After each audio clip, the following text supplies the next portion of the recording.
Well, hello friends, and welcome back to Browser Hacking.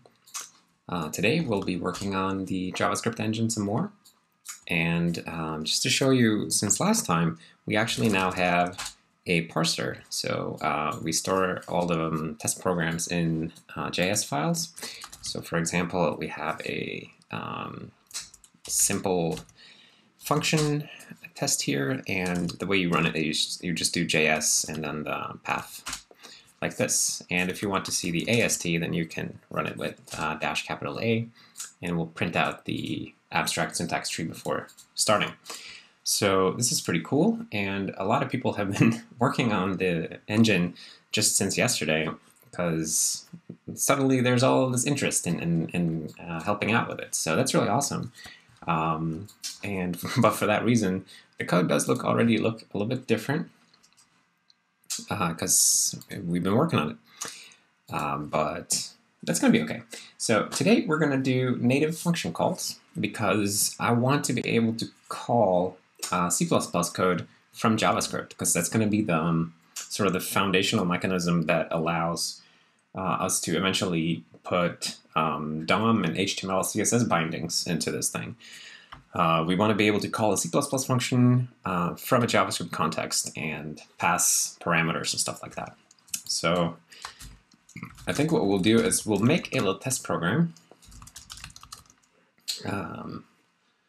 We'll just call it like native function JS, and we'll call something like print hello friends, like that. And I think we're going to have a global print function, because we could do like console.log, but I like print. We're gonna do print now. So it's my engine, and we're doing it this way. Maybe we'll change our minds on that later. Anyway, so what we need to make this work is we need to install something on the global object, right? So this is essentially equivalent to window.print if you're at all familiar with JavaScript. So we need that to occur there. So let's see, the global object is currently constructed by the interpreter. And I'm thinking what we'll do here is we'll just put a property on it called print, and the value of that will be a new native function, and it would be cool if you could just give it like a lambda like this, right? So you would get the arguments as a vector of values, and then you would return a value from this thing. And this would be how we create native functions. That would be really cool. So let's try to achieve this. And then what would this thing do? It would just do like printf, or I guess for each argument. So argument in arguments, printf, not sprintf, printf. Something like this. String characters. All right.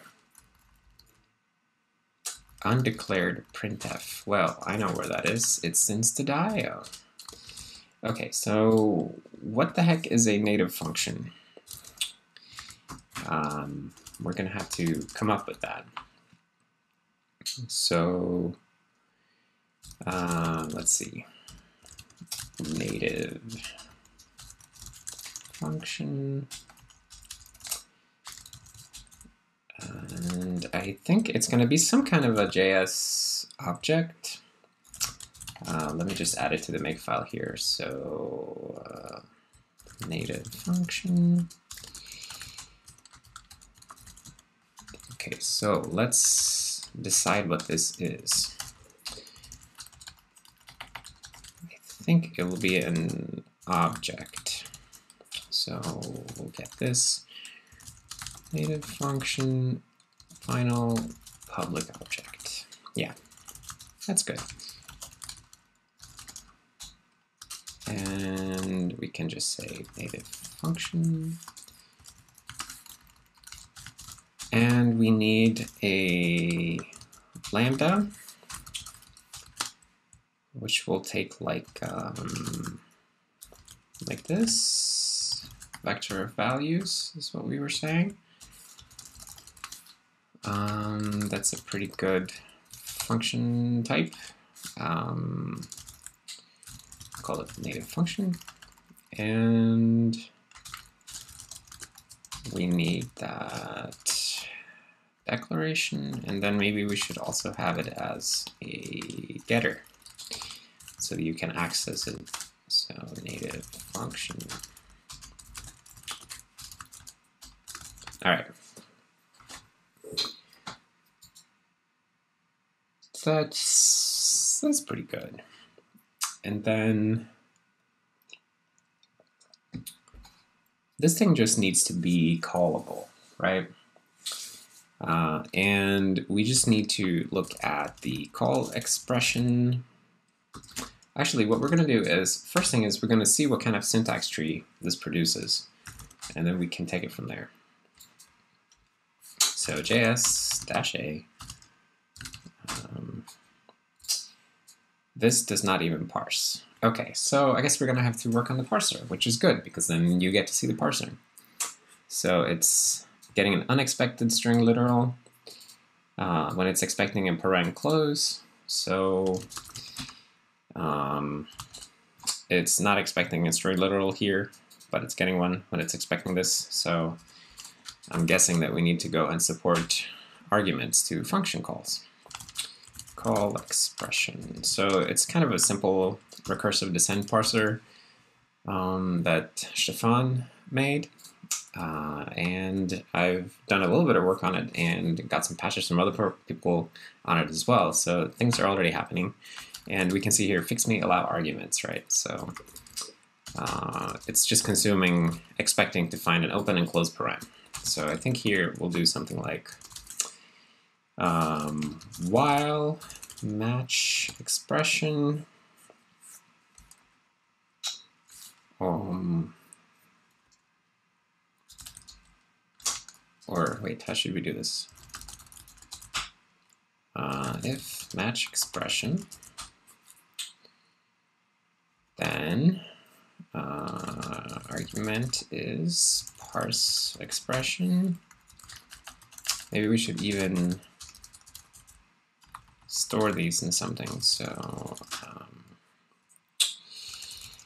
arguments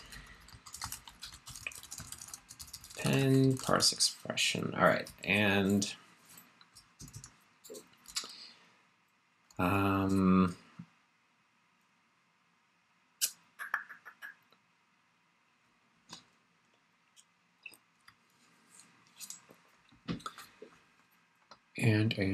and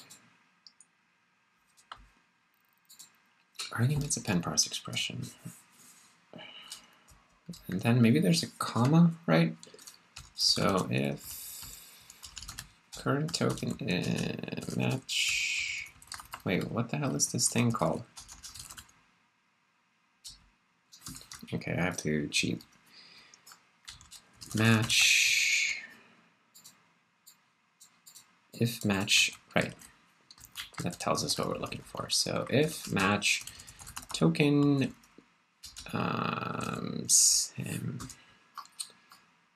it's a bit weird because I didn't write the original code, so it's not native in my brain yet.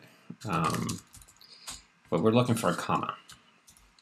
So if we don't find a comma, then we can break. If we do find a comma, we'll try again.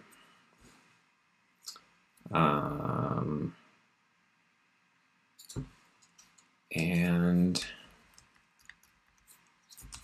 I guess we'll consume the comma at this point and start over, parse another expression, eventually break out. That's probably okay. And then call expression takes a non-null onputter vector of expressions as its arguments. So we will just pass that along to him. Move arguments. So this parser is just producing the AST that I've been building manually in the other videos. And we also have a lexer now, by the way, which just creates a token stream that the parser can read. So very, very standard setup, but it's really nice that we got this started. So thank you, Stefan, for working on this. I hope I'm saying your name right.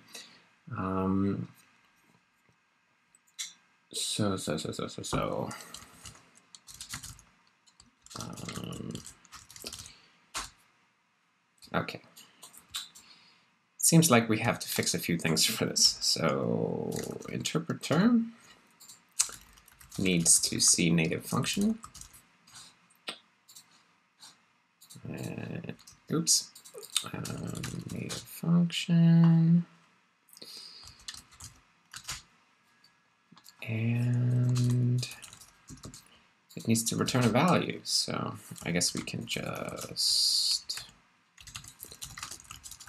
return undefined. I don't know. Print doesn't need to return anything as far as I am concerned. But we do need to make that constructor happen.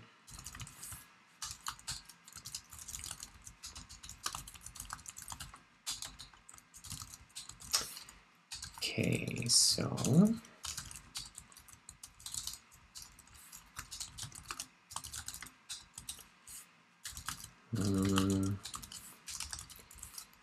and that was an ACK function value from vector of value.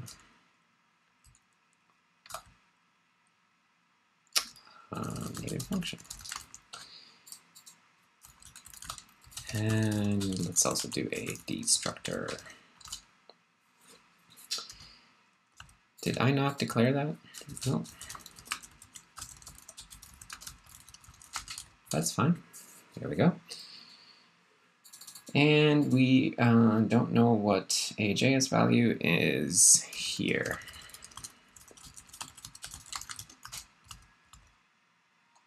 Oh, actually, we could have put that in the native function CPP file. So let's do that.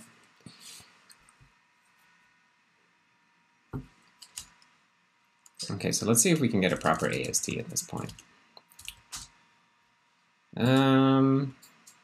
I guess we got a proper AST. So we have a call expression print. It doesn't show us any arguments. And then it asserts when trying to execute the call expression. So a couple of issues. First, let's make sure that we print out arguments when executing a call statement. So, I mean a call expression. So, not executing, sorry, when dumping call expression. So we should do something like for ardo argument in arguments argument dump indent +1. I think that should do the trick, and then we should be able to see the arguments that we are calling with. So that did not go as well as I was hoping. Oh, because I didn't say -a. Right. So call expression print with the string literal hello friends, and the lexer is currently including the double quotes in the string literal. That's my bad. I need to fix that, but I don't want to get sidetracked right now, so let's just leave it like that. But this particular thing is actually quite a small fix that we can do by itself, so let's do that with JS.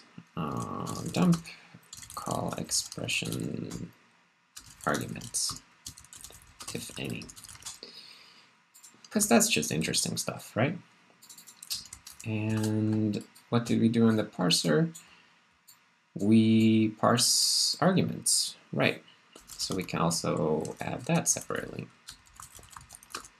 Parse call expression arguments. Did I do that right for multiple arguments now? Call expression. Let's try passing something more and see what happens.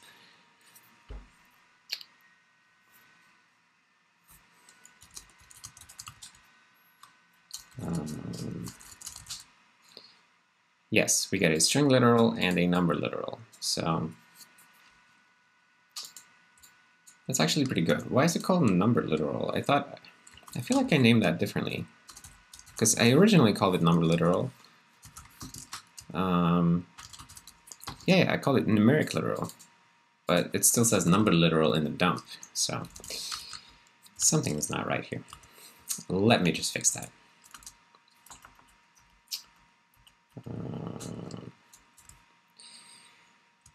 Lit.js fix numeric literal dump output.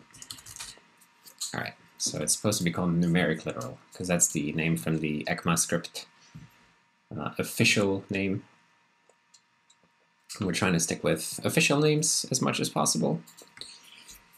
Okay, so now we have that that argument looking fine. So now we just want to make that native call, and we are asserting in call expression execute. Call expression execute. So this is our only like native call that we already have. $GC. This is a secret function that you can call to trigger a garbage collection. Now I think when this is working, then we can just re-implement this as a regular native function, which will be nice. But right now, where are we failing? So we're failing. Call the object is function.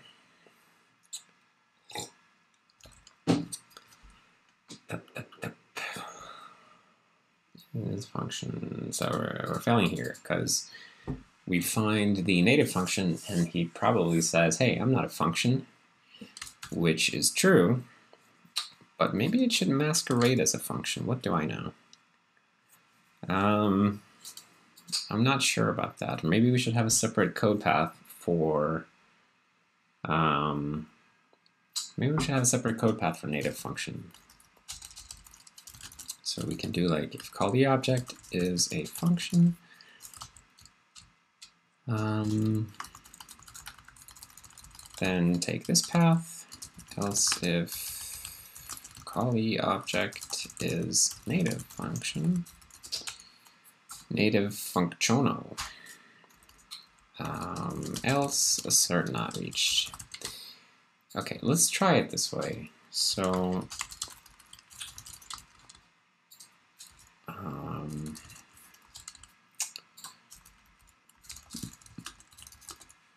is native function.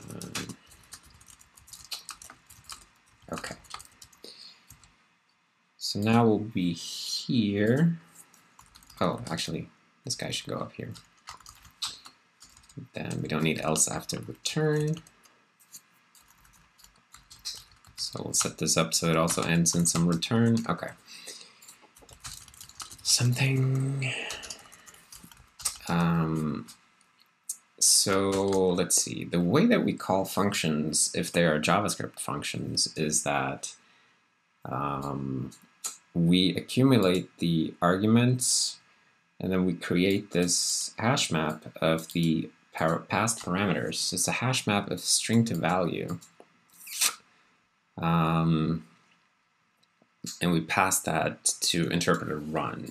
Now, this is not ideal because we really want to pass like a list of arguments that's just like we don't in the native code we don't care what the names are of the variables, but we do care in JavaScript code because you're passing in named things. So like if you're taking the arguments, you know, a JavaScript function that looks like this, right? Then this effectively, let's see, foo a b. If you are calling this like that, then it's as if you had var a1, var b2, right? But we don't care about that when you're making a native call. So we just need the position of the arguments to be right. So I think we need to change this a little bit so that when you're calling a function, instead of passing a hash map of string to value, we want to pass in like something that has a list of name and value, and then the name can be optional. Yeah, so we'll define something. We'll call it like an argument, maybe, and an argument can have a name and a value. And we'll need xstring. Okay, and then instead of taking variables like this, when we're calling run on a scope, we will take a vector of arguments instead. I think that will be good. So what does this do? Let's see. So interpreter run. Now instead of scope variables, we get a vector of arguments, which we then just pass along to enter scope,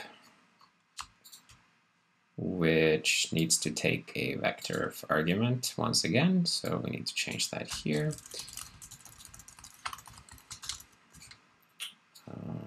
Vector arguments. Okay, so entering a scope, we now come in here with a vector of arguments. So what are we doing with these? We've been creating a hash map of scope variables and their declaration type, and we say that they're all var.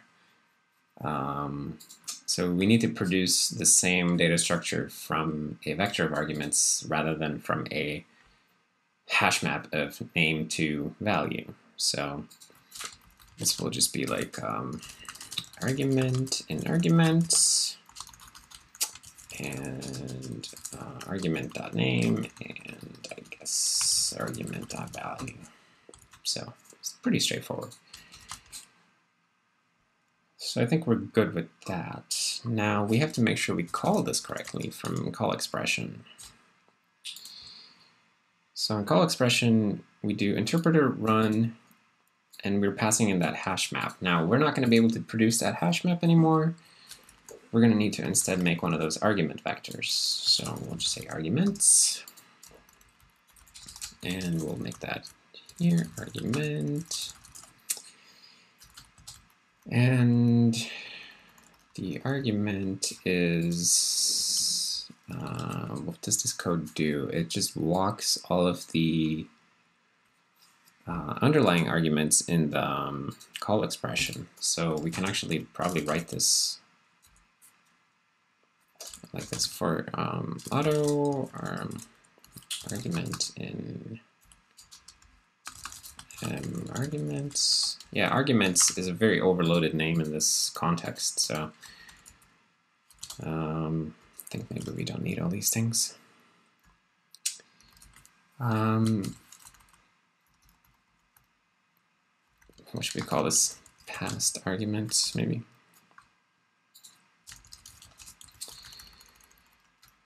So for each thing, we just do past arguments append argument execute in the interpreter.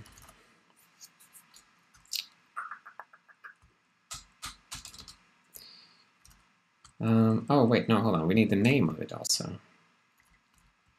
So, oh, that's why we were doing it that way. Oh, I see. So, arguments size, fine. Fine.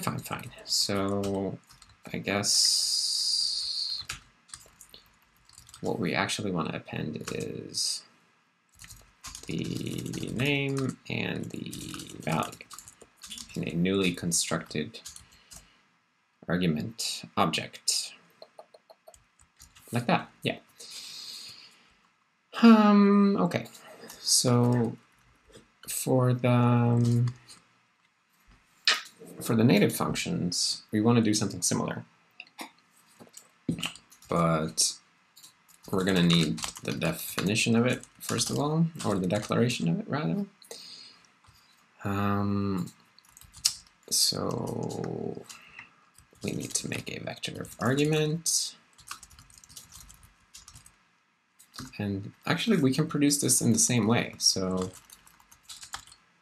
that code can be shared. Function parameters. Or wait, no, maybe it can't be shared. It's going to be different. We can share this part.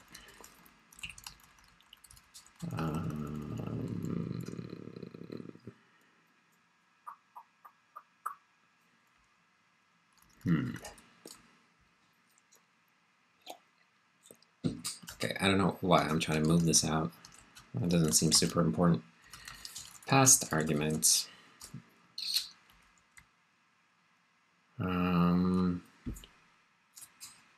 Wait, why was it a bad idea to compute this together? Maybe it was not a bad idea at all. Okay, I am flip-flopping back and forth. The problem is that we don't have a function object. So we don't know the name, but if it is, okay, so let's see, that's a string name like that, and then if callee object is function, then callee object, otherwise it will treat it as a native function and ignore the name of each parameter. Does that make sense? And then we can just call it this way here as well. And then we share the code for constructing the argument list. So that is very nice. Okay. So now all we got to do is static cast to native function, the callee object, and we got to return his native function, and we pass in the passed arguments. Too many arguments to this guy right here. Oh, yeah, because we have to do that.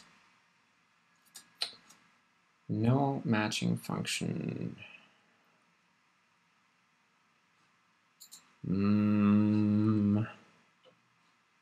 Because the passed argument, he's expecting it to be just a vector of values, but it's going to be a vector of argument. But maybe we can live with that, and native function can just take a vector of argument instead, because it's not like it matters.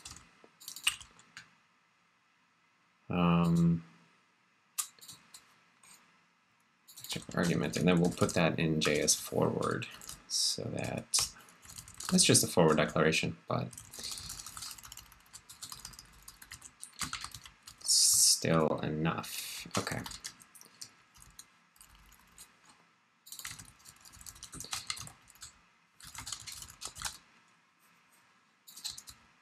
Did I forget to save? Seems like I did.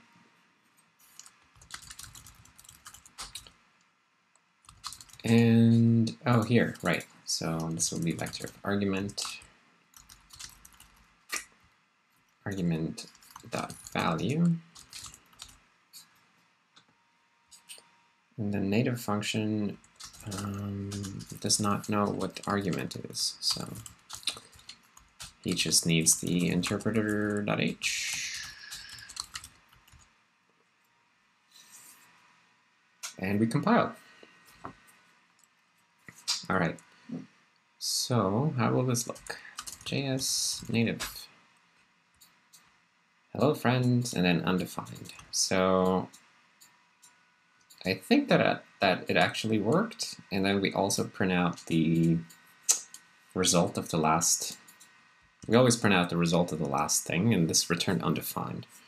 So, but I think that essentially worked. Let's try it. Let's play with it and see if it actually works. So let's just make a test program. Oh, you can't do that? Oh, that's so stupid. Okay. 4i, 0i.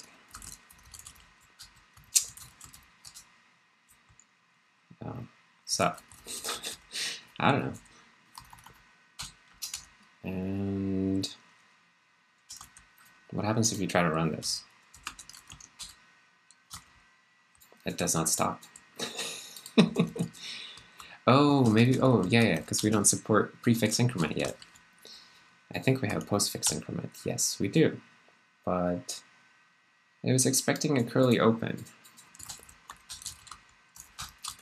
Okay, we have some, yep, okay, here we go. See, we can print these, although we don't support \n. We don't know what that is, but as you can see, it does print it 5 times. Oh man, it's adorable to see this engine like coming to life bit by bit, and some things are clearly like under construction, right? But it's still really cool. So now we are actually making a native function call here. We are calling the print function, and honestly, like, how nice is this API? I mean, I know it looks a little bit bulky, but it really is sweet that you can just put a property with a name, and then you just put a native function there, and then you get the arguments comfortably into your little lambda, where you can do whatever you like. Real sweet. I like it. Okay, so it bothers me a little bit that we have to always cast a value, so maybe we should tolerate not doing that, but, and oh yeah, and these sweeping all the strings here that we constructed. Every time that we printed, I guess we made a new string. That's a bit silly. There are definitely ways around that, but one thing at a time. So let's see what we have here. Did we have anything standalone? I think maybe we're just going to commit this in one go. So git add all of these guys. And we also should not forget the copyright headers.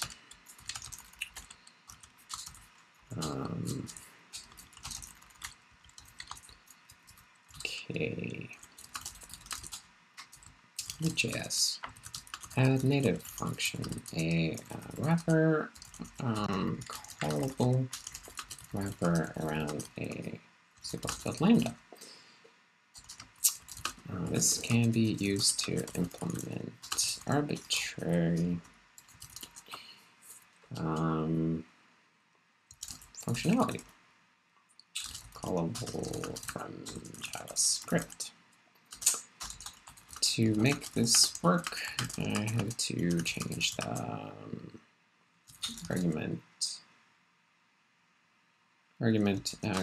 the way call expression passes arguments to the callee instead of a hash map string value. We now pass an ordered list of argument, string name, value. So yeah, that's pretty nice.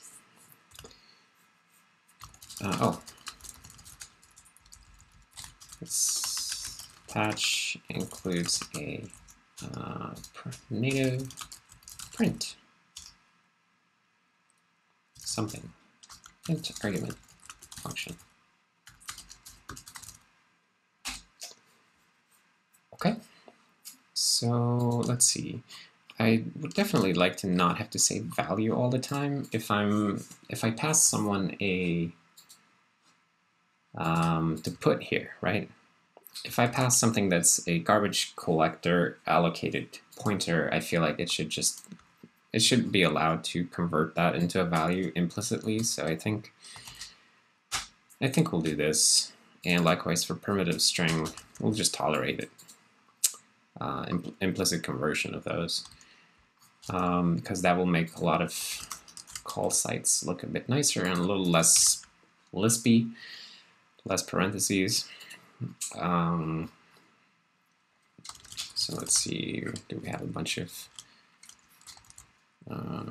these somewhere? I think we probably do. Yeah, right, so places like this. So function declaration constructs a function and then sets it. And now we should be able to just do that. And here we should be able to just return function. See, that's pretty nice. And what does that return? A Boolean. I'm less sure about these ones. But here, like allocating a new object, I think, yeah. New string, same thing here.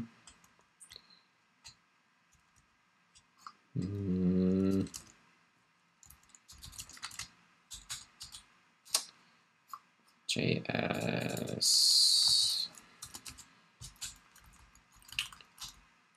string object.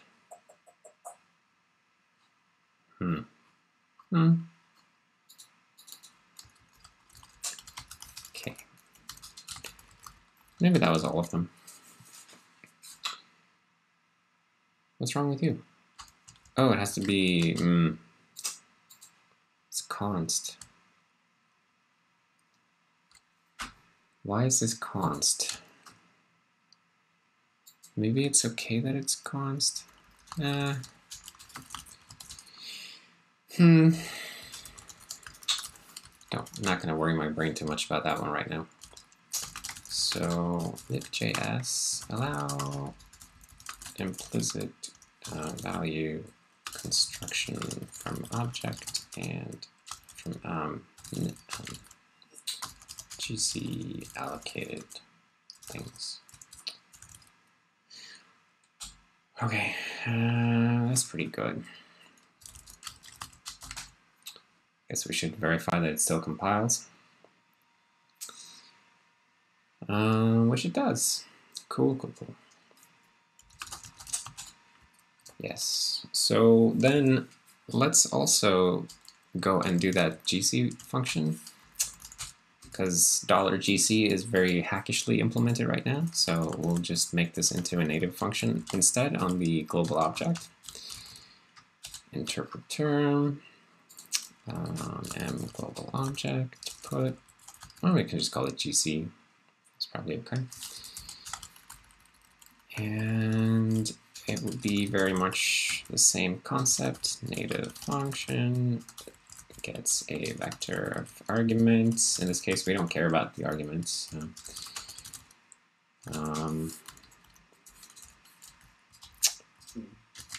But we do care a little bit about returning something. We always have to return something. So we'll just do undefined.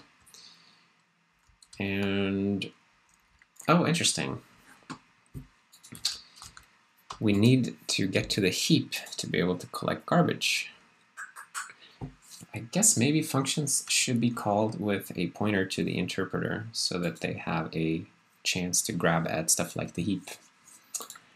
So maybe we'll do that, like interpreter.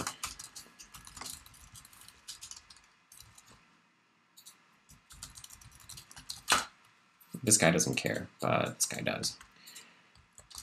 Okay, and then we'll have to change the way that call expression calls the native function, because now he also needs the interpreter. And we gotta change that everywhere, so interpreter.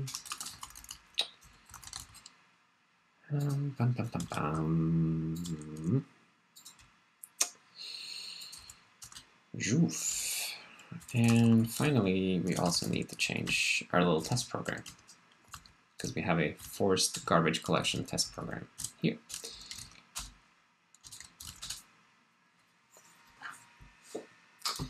But this is a good change, getting this goofy hard-coded function out of the implementation. So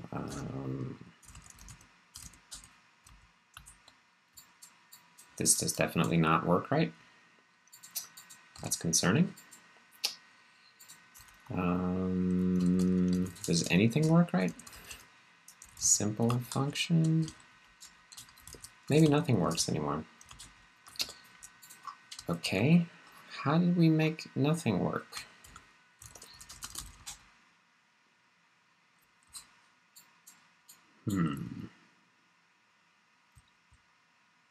Did I totally break things in the last commit and not even test it?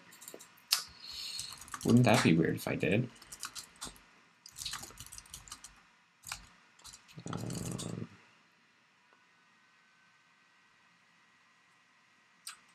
Now I am doubting myself a little bit. Okay, so it worked before I started changing things. Oh, this thing doesn't work. Oh, maybe calling normal functions does not work anymore. Does it produce an AST, I wonder?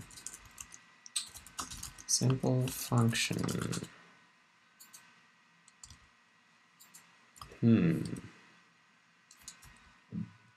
Oh shit. Yeah, we broke it in the parser because it's calling something without arguments.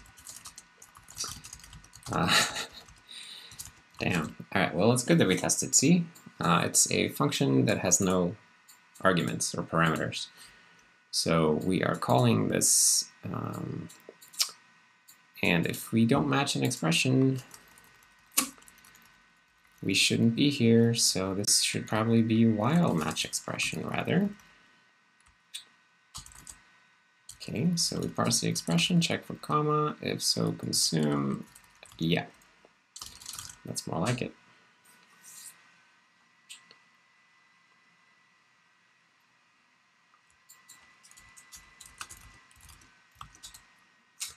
Okay. Yep, native working just fine. And forced GC.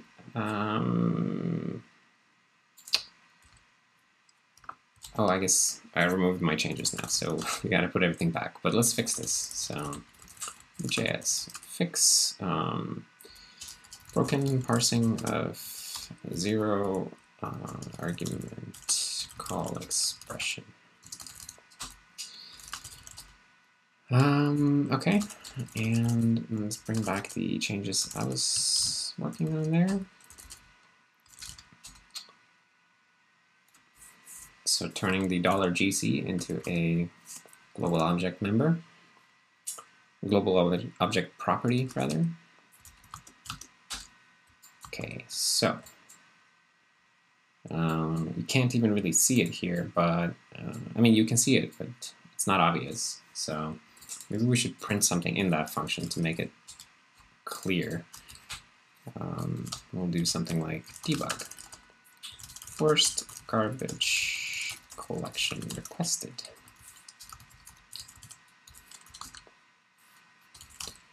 I don't know what I pressed. Okay. So now we'll get something on the debug output when we call GC.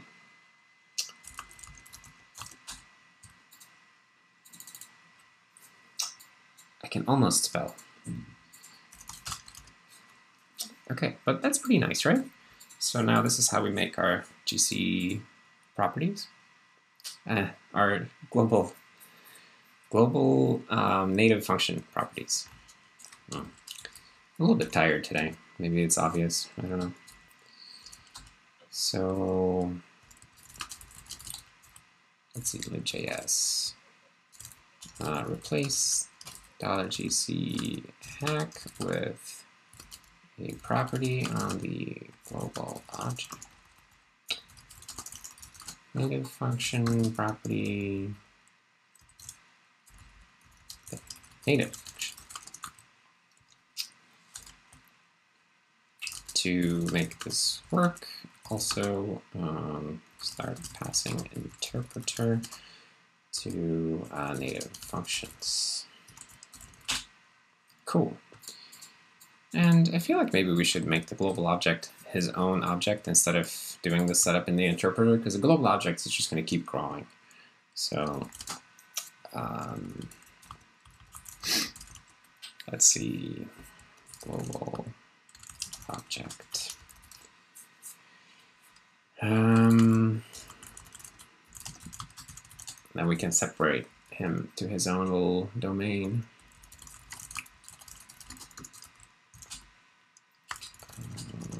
Global.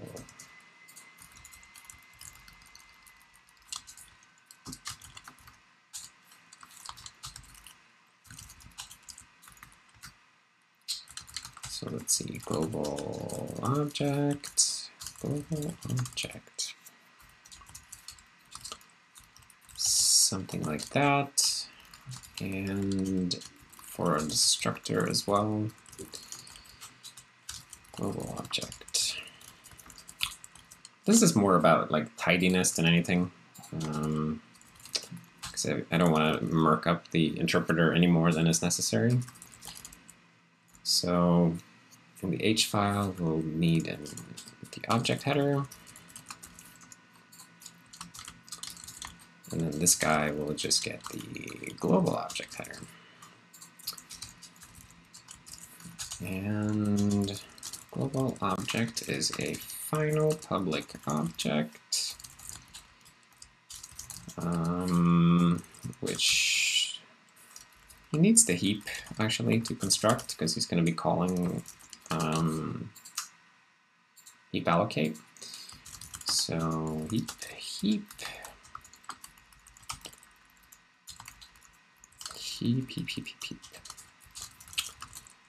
And then we need native function and log stream and heap, obviously, since we are calling heap allocate. And value, it seems like. All right, did we get everything yet? No, we still need some more stuff. Ack string. Still even more stuff. Or wait, no, maybe we can avoid it. Or no, we get the interpreter and we have to dereference it. Of course. And printf.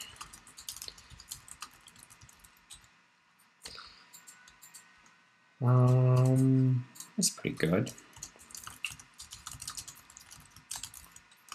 This will look tidy in the garbage collector output also, because we'll see the global object if we give him a custom class name. Global object. All right. That's pretty cool. And in the interpreter, we'll just construct him by doing global, like this. Global object.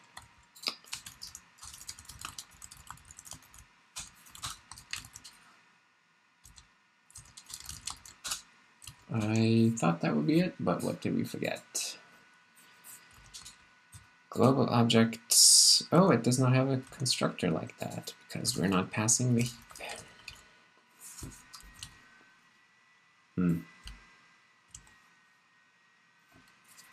I think we're going to have to do this a bit differently at some point, because we're not at all taking exceptions into account yet. And you could get something like an out-of-memory exception, in which case we should stop allocating new things. So probably we're going to need to do object construction a little bit differently, because say that you construct an object, but in the constructor of that object you allocate something else. If you have an exception because of such an allocation, then you can't just keep allocating. So probably have to restructure a bit, but we're not going to worry about that right now. So forced GC, forced garbage collection requested.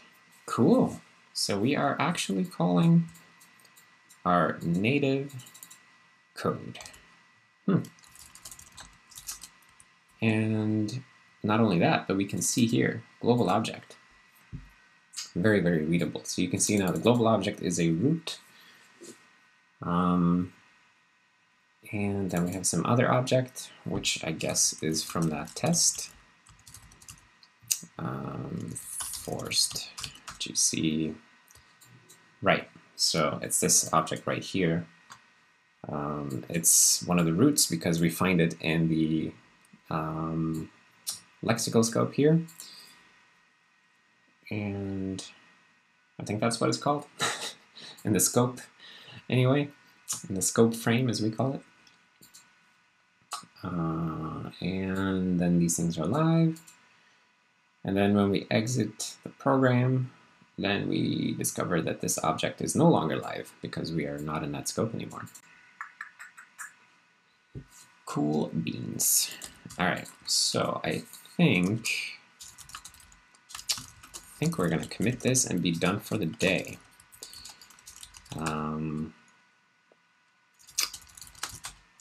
JS move global object into its own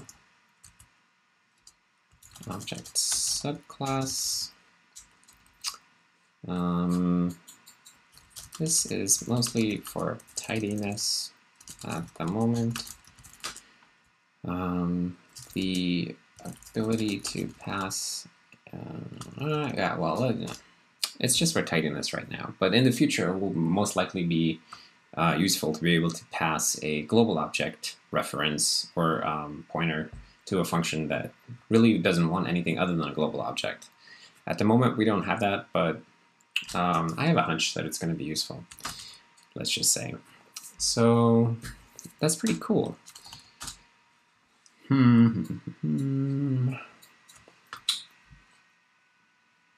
Now, of course, this is how we'll be able to integrate with the HTML engine, formerly known as libhtml, now known as libweb.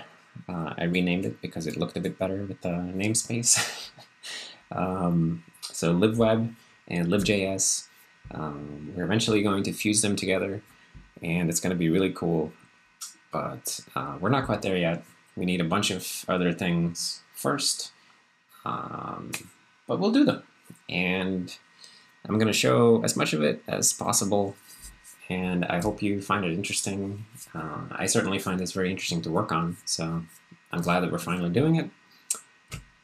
Thank you for hanging out today, and I will see you next time. Bye.